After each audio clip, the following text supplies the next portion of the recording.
The ruler of One Piece world, जिसने 20 Nations को बेवकूफ बनाकर उनके सपोर्ट के साथ अपने वन एंड ओनली राइवल को खत्म कर दिया और पूरे वर्ल्ड को अपनी मुट्ठी में कर लिया। सेंचुरी से सभी को यह लग रहा था कि उनके ऊपर कोई भी सिंगुलर रूलर नहीं है, बट रियलिटी जस्ट उसके अपोजिट थी। They all are controlled and manipulated by just one person, और ये पर्सन खुद स्टोरी में एक डेविल है जो सेकंड्स में किसी को भी मारने की पावर रखती है। ईमो ने अपनी स्ट्रेंज और ओवरवेलमिंग पावर्स के साथ अपनी पहचान को हमेशा से छुपा कर रखा है।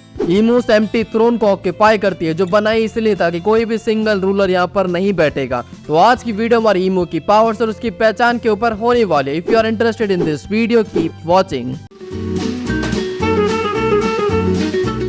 नेरोना Emo, the founder of world government from Nerona family. Emo world government के सुप्रीम लीडर है, जिसके आगे 5 एल्डर्स से बिना किसी सवाल करे कठपुतलियों की तरह काम करते हैं। ईमो के बारे में हम कितना जानते हैं, पहले उसे देखते हैं। 20 किंगडम, जिन्होंने एक साथ आकर एंशिएंट किंगडम के अगेंस्ट में वॉर लड़ी थी, और उसमें से एक फैमिली थी नेरोना, जिसकी रूलर थी नेरोना ईमो। और जॉय बॉय ने जिसके अगेंस्ट में वॉर छेड़ी थी, वो भी हमारी ईमो ही थी। जॉय बॉय के हारने के बाद ईमो ने सब कुछ स्मूथली अपने कंट्रोल में लिया और सभी को ये बिलीव दिलाया कि तुम ऐसो आराम से मरिज्वा में रहो और मेरी पावर हिरार्की सब कुछ संभाल लेगी। बाकी सभी फैमिलीज मस्त अपनी जिंदगी मरिज्वा पे जीते रहे और उन्हें लग रहा था कि 5 रिप्रेजेंटेटिव सारे डिसीजन ले रहे हैं, ना कि एक पर्सन। बट सच्चाई तो सिर्फ कुछ सुपीरियर्स को ही पता थी। ईमो ने अपने आप को बाकी दुनिया से हाइड रखने के लिए 5 चेहरे चुने, जिन्हें गोरेसी की पोजीशन दी गई, और मरिज्वा को डिफेंड करने के लिए होली नाइट्स को चुना गया।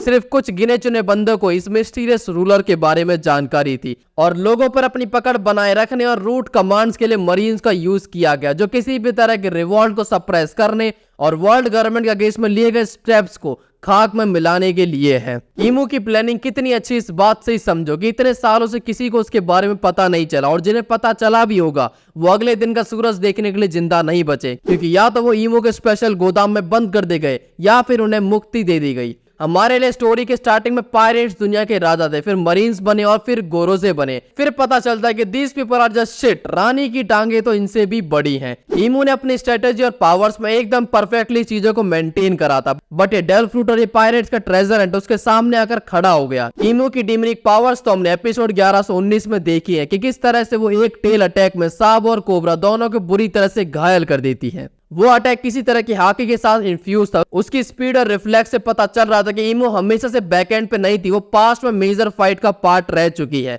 उसका सांपों के अटैक को इजीली नलीफाई कर देना और बाकी गोरोसे को अपनी डिमनिक पावर का कुछ पार्ट देना, जिन पावर्स के साथ वो दुनिया के सबसे स्ट्रॉन्गेस्ट बीइंग बन जाते हैं। तो सोचो ईमो की पावर किस एक्सटेंट तक होंगी। उसने सभी गोरोसे को योकाई फॉर्म दिया, उन्हें रीजनरेशन एबिलिटी, जिनसे वो एजिंग जैसे फैक्टर से बच सकते हैं, और इंस्टेंट रीजनरेशन भी पॉसिबल हो पाता है। इतने पावरफुल बीइंग बनने के बाद भी ईमो के लिए बस वो एक पॉन्स है, जिन्हें वो कभी भी खत्म कर सकती है बिना इस बात की चिंता करे अगर ये मर गया तो मेरी पावर्स इससे कम होगी। यानी वो किसी को भी इतना पावरफुल बना सकती है, और शायद इससे भी ज्यादा पावरफुल। और ऐसा होगा भी। ईमो को पता चल गया कि इन पावर्स के साथ भी ये गोरोसे जॉय बॉय के अगेंस्ट में स्टैंड नहीं कर पाएंगे, तो शायद गार्लिंग को इन सभी से ज्यादा पावर्स मिले।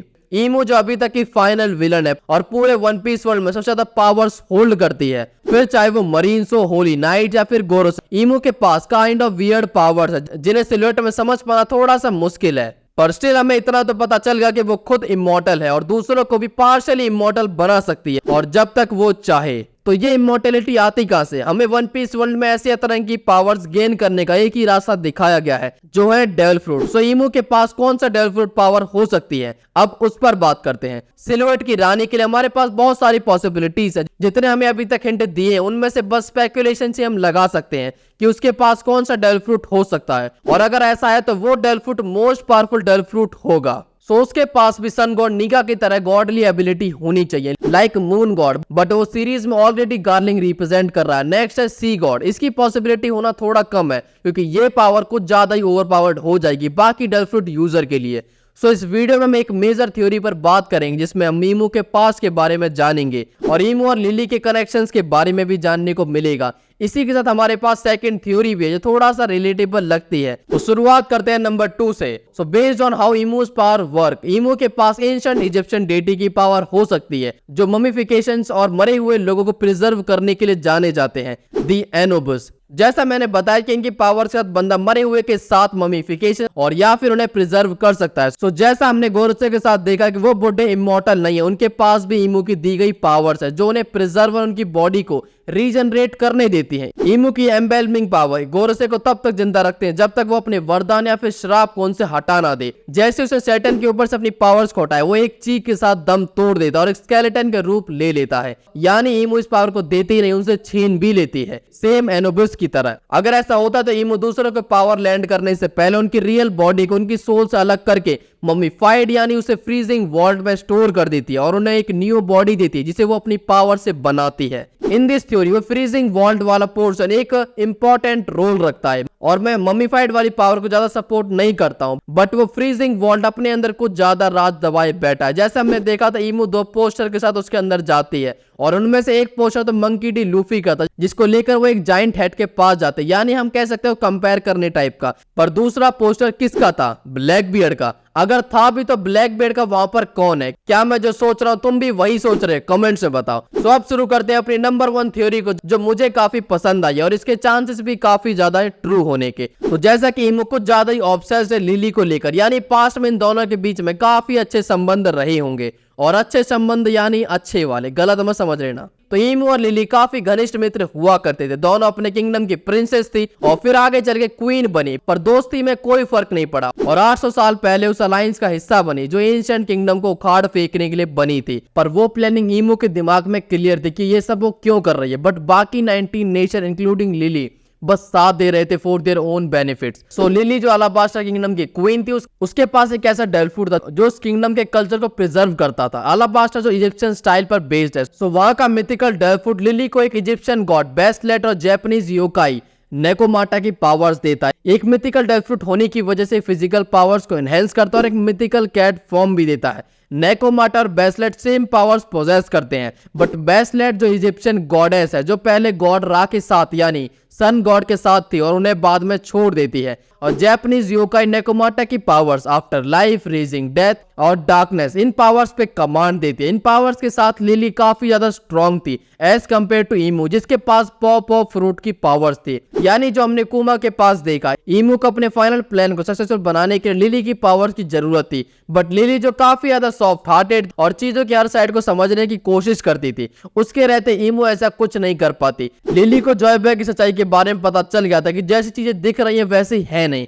पर इससे पहले कि लिली अलायंस से अलग होती, ईमू उसे ट्रिक करके उसकी पावर्स ले लेती है। ईमू उसे अपनी बातों में फंसाकर ओपे नोमी की पावर से सोल को स्विच कर लेती है, जिससे लिली के पास पॉप ऑफ फ्रूट की एबिलिटी आ जाती है और ईमू के पास मिथिकल डेल फ्रूट ऑफ नेकोमाटा, और ईमू ओपियोपिनोमी की यूजर की हेल्प से एटर्नल यूथ को हासिल कर लेते, या फिर उसके डेल फ्रूट ने इमॉर्टलिटी उसे दे दी है। ईमू की बॉडी में ट्रैप होने के बाद लिली के पास कुछ नहीं बचा था करने को, और वो जितना हो सके जॉय बॉय की हेल्प करते ईमू से बचकर, but still Joy boy war हार जाता और ईमू इस पावर के साथ सभी पर कमांड ले लेती है और लिली जैसा जॉय बॉय कहता है अपने पॉपर की एबिलिटी के साथ पूरे वर्ल्ड में पोनी के लिए फैला देती है, पर ईमू को ऐसा प्रिटेंड करती कि ये मेरी गलती से हुआ, और ईमू आज तक यही सोच रही कि वो उसकी गलती थी या फिर इंटेंशन, पर स्टिल वो लिली को अपनी बॉडी के साथ अलाबास्टा जाने नहीं दे सकती थी और लिली मरने से पहले एक लेटर अपने भाई को भेजती है। ये बॉडी स्विच होने क्रूशियल रोल है जिसका राज हमें फाइनल में खुलेगा। तो ये नेकोमाटा किस तरह की पावर्स देती है अब ये समझते हैं, जिसके साथ यूजर मरे हुए लोगों की सोल को कंट्रोल कर सकती है, लाइफ एंड डेथ के इवेंट को मैनिपुलेट किया जा सकता है, एक लार्ज मिथिकल कैट फॉर्म जो शैडोज और डार्कनेस को कंट्रोल कर सकती है। सो ये पावर ईमू का सबसे बड़ा हथियार है जॉय बॉय के अगेंस्ट में।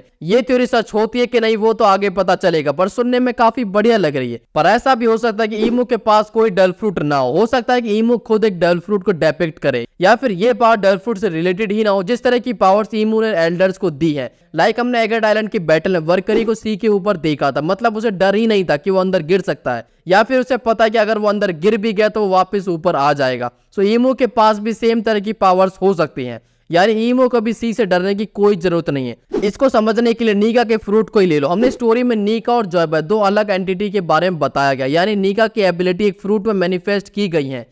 उससे पहले सन गॉड नीका एक रियल लेजेंड था, एक रियल गॉड जो स्लेव के लिए फाइट करता था। तो मोस्ट लाइक ईमू के पास डेल फ्रूट से ना आकर एक डार्क गॉड से आती हो, और या फिर एक डार्क डेविल फ्रूट। और मुझे ऐसा लगता है कि जिस तरह से ईमू को दिखाया जाता है, ईमू का फ्लावर से स्ट्रॉन्ग कनेक्शन है, जहां हम उसे most of the time chamber of flower में टाइम बिताते हुए देखते हैं। उसका वहां पर लिली के बारे में सोचना, जॉय बॉय को याद करके ऑर्गेज्म लेना, जो दिखाता है कि जॉय बॉय और उसके बीच में काफी अच्छी केमिस्ट्री हुआ करती थी। इन सभी सीन को देखकर लगता है कि ईमू बाइसेक्सुअल हो सकते हैं, जिसे जॉय बॉय और लिली दोनों चाहिए थे, या फिर जो केस लिली और ईमू के बीच में हमने डिस्कस किया है, क्या पता वो ईमू और जॉय बॉय के केस में हो सकता है कि उनके बीच में ऐसा कोई रिलेशन रहा हो, दोनों के एम्बिशन एक दूसरे से जस्ट अपोजिट हो। Two ideologies clashing with each other, neither of them was wrong और राइट, दोनों एक दूसरे के अगेंस्ट में काफी फियरसम बैटल लड़े, और क्या पता जॉय बॉय की पावर्स ईमू से ज्यादा सुपीरियर हो, बस ईमू ट्रिक्स यानी जॉय बॉय के अलाई को अपनी साइड मिलाकर जीत पा पाई हो। इसीलिए ईमू सेम कंडीशन बनाना नहीं चाहती जहां पर उसे फिर से स्ट्रेंथ का सामना करना पड़े, उसी फियरसम स्ट्रेंथ का, और वो जॉय बॉय के आंखी को सेंस करने पे कांपती हुई अपने घुटनों पे आ जाती है। So that's all for today from my side. तो तुम लोग कमेंट्स में बताओ तुम्हें वीडियो कैसी लगी। जस्ट फॉर रिमाइंडर, अगर तुमने रेड एयर पायरेट्स के बैक स्टोरी वाली वीडियो को नहीं देखा तो एक बार जाकर जरूर देखना। सो वीडियो अगर अच्छी लगी हो तो एक लाइक तो ईमू के लिए बनता है।